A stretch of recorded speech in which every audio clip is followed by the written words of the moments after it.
और बिल्कुल बिहार का खजाना खाली हो गया है और खाली होते जा रहा है। बिहार के खजाना खाली हो गया है चूँकि सही जगह पर उपयोग नहीं हो रहा है, इस वजह से बिहार की खजाना खाली हो रही है। नमस्कार दोस्तों, कसवा 24 में आपका स्वागत है। दरअसल एक चर्चा बिहार में खूब हो रही है कि क्या बिहार का खजाना खाली हो गया है। चर्चा इस बात की हो रही है कि आखिर 4500 करोड़ रुपए जो दीपिका दीदियों को दिए गए, क्या उसकी वजह से खजाना खाली हो गया है, या फिर मार्च का महीना जब आता है, जब ट्रेजरी में एक साथ बहुत सारे पेमेंट्स के लिए जब आ जाते हैं तो ये परिस्थितियां भी बनती है।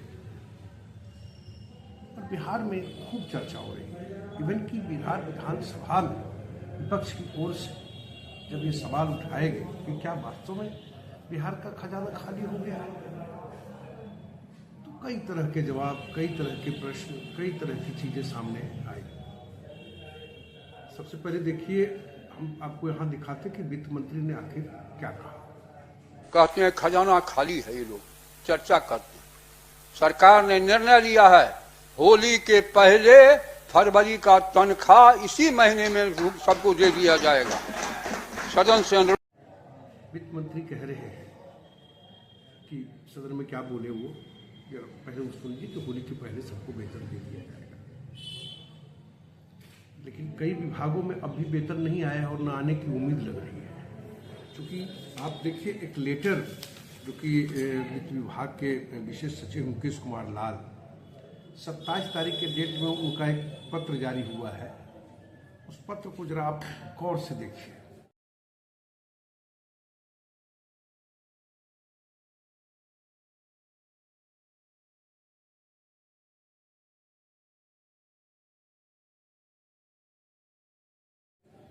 बिहार में वित्तीय संकट को भले ही सरकार स्वीकार नहीं करो, लेकिन वेतन पेंशन का ही पेमेंट होगा। सरकार ने आखिर ये पत्र क्यों जारी किया, इस पत्र को जरा ऊपर से लेकर नीचे तक जरा एक बार पढ़िए तो आपको पता चलेगा कि आखिर सरकार कह क्या रही है और हो क्या रहा है। पहले देखा आपने वित्त मंत्री ने क्या कहा, और उसके बाद वित्त विभाग के ही विशेष सचिव जो है मुकेश कुमार लाल, जरा उनका पूरा पढ़िए ना।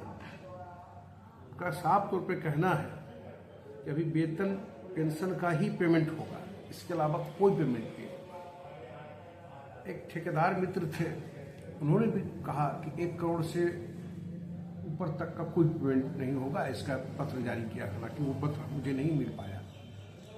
कोशिश किया मैंने, लेकिन वो पत्र नहीं मिल पाया। फिलहाल इस पत्र को देखिए, चूंकि वित्त विभाग का ही पत्र है। और सरकार इस मामले को स्पष्ट रूप से न तो सदन में कुछ स्पष्ट कर पाई कि आखिर कारण क्या है। अब जब सरकार के लोगों से पूछिए तो उनका जवाब बड़ा टकासा रहता है कि इनको सरकार को क्या चिंता करनी है, सरकार विपक्ष क्यों चिंता कर रहा है, तेजस्वी के लिए चिंतित क्यों है, सरकार सक्षम है, केंद्र और राज्य दोनों की डबल इंजन की सरकार है, तो फिर समस्या क्या है।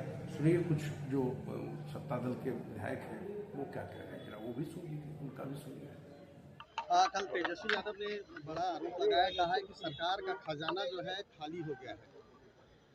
तो तेजस्वी यादव काहे चिंतित है? इसके लिए सरकार गंभीर है और खजाना का चिंता तेजस्वी यादव को नहीं करना।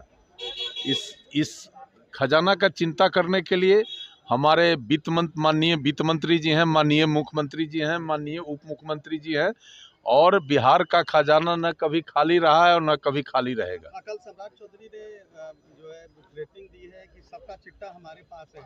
तो गड़बड़ करने वाले लोग जो है ऊंचे आवाज में बोल के सरकार तो कहने का मेरा मतलब सिर्फ इतना है कि दरअसल आपने सारी चीजों को देखा।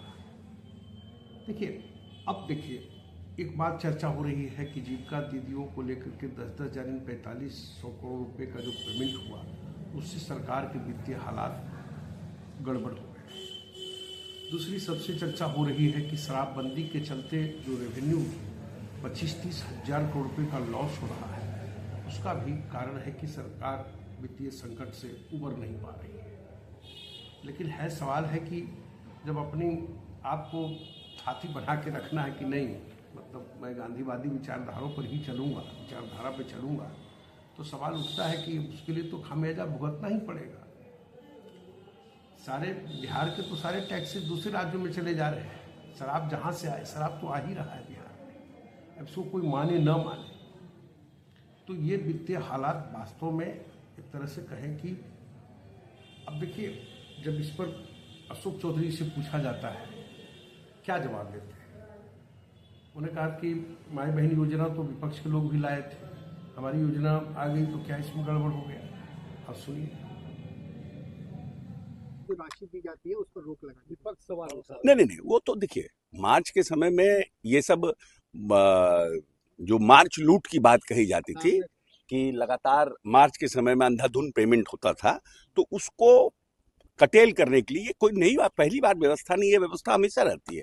लेकिन इस बार फरवरी में ही ऐसी नहीं, फरवरी में इसलिए लगाया गया है क्योंकि अभी जो हम लोगों का वित्त विभाग का काम है, रूटीन वर्क है। बिहार की पूर्व मुख्यमंत्री राबड़ी देवी ने कहा है कि सब चौपट है, आप लोगों ने 10-10 हजार फ्री में बांटे इसलिए खजाना खाली हो गया, खजाना खाली कर दिया आप लोगों ने। नहीं, अब वो तो हमारे पहले न योजना लाई थी माई बहन, नाम भी ऐसे ही चुने थे कि पब्लिक एक्सेप्ट ही नहीं किया। हम लोग तो कहते हैं माई बहन मत करो भाई, यही कहा जाता है ना। तो वैसे योजना लाए, तब वो भी तो योजना लाई थी, तो कहाँ से लाती वित्तीय व्यवस्था। तो ये दोहरा चरित्र नहीं होना चाहिए ना। आपने पहले हमसे अनाउंस किया, आपने हमसे पहले अनाउंस किया, तो आप कहाँ से लाते। अगर हमारे से खजाना खाली हो गया तो आपसे कैसे खजाना बढ़ जाता, बताइए। तो जो चीज जीवन में किसी दूसरे को नहीं अच्छा लगता हो, वो अपने ऊपर भी नहीं लागू होता है।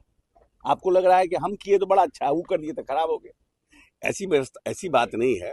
वित्तीय प्रबंधन के लिए नीतीश कुमार को कभी भी कोई भी व्यक्ति इस बिहार में 20 वर्षों में वित्तीय प्रबंधन के लिए भारत सरकार से लेकर दूसरे राज्य हमारा अनुकरण करते हैं। इसलिए वित्तीय प्रबंधन परिस्थितियां कम होती है, बेहतर होती है। जैसे ही थर्ड सप्लीमेंट्री के बाद आएगा, फिर सिस्टम काम करने लगेगा। Not to worry at all. न पैसे की कोई कमी है, न विकास पर कोई जो हमारी स्कीम्स है उस पर कोई दिक्कत नहीं। देखिए, तकनीकी तौर पे ये मार्च के महीने में होता था, लेकिन फरवरी में ही मामला अटक गया। आखिर होली के पहले, क्योंकि होली के वक्त पेमेंट तो कम से कम एक प्रक्रिया के तहत है ना। अगर किसी सरकारी कर्मचारी को आप पेंशन दे देते हो, चलो मान ली इस बात, वो दे दिए, लेकिन क्या 1 करोड़ का पेमेंट, उससे भी तो कई लोगों के रोजी रोजगार जुड़े हुए हैं। आखिर सड़कें बन रही है, पुल पुलिया बन रहे हैं, कोई ठेकेदार के द्वारा बनाया जा रहा है, विभाग के द्वारा बनाया जा रहा है, तो उससे भी तो कई लोगों का तार जुड़ा हुआ है। उनका होली कैसे बीतेगा।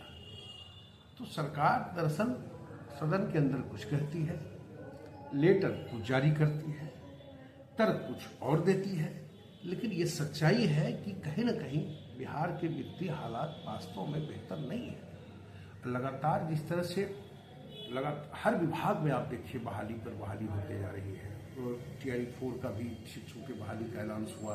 फिर कई ऐसे विभाग हैं जिसमें खाली पदों को भरने का एक तरह से अभियान चल रहा है। लेकिन सवाल ये उठता है कि सरकार इस पर बजट का प्रावधान कहाँ से इतने पैसे आएंगे। 10 लाख नौकरी की बात मुझे याद है, जब तेजस्वी कहते थे तो नीतीश कुमार मुख्यमंत्री ही कहते थे कि कहाँ से लाएगा इतना पैसा। आज वही हालात है, वही सब कुछ है। बिहार में बहुत कुछ बदला नहीं है। इंफ्रास्ट्रक्चर मजबूत हुआ है, इसमें कहीं कोई दो राय नहीं। इंफ्रास्ट्रक्चर मजबूत करने में वित्तीय हाल संकट आते हैं, इससे भी इनकार नहीं। लेकिन आप जो तर्क दे रहे हो सदन के अंदर, पत्र के अंदर कुछ और वेतन तो दे रहे हो, पेंशन दे रहे हो, लेकिन जो दैनिक वेतन, जो दैनिक मजदूरी करके जिंदगी काट रहा है, उनके पेमेंट को रोक दिए। तो सबके घरों के दिए कैसे जलेंगे, सबके घरों में आखिर होली कैसे मनेगी। कई ऐसे विभाग हैं जिनका होली के पहले पेमेंट नहीं होना है, कई ऐसे विभाग।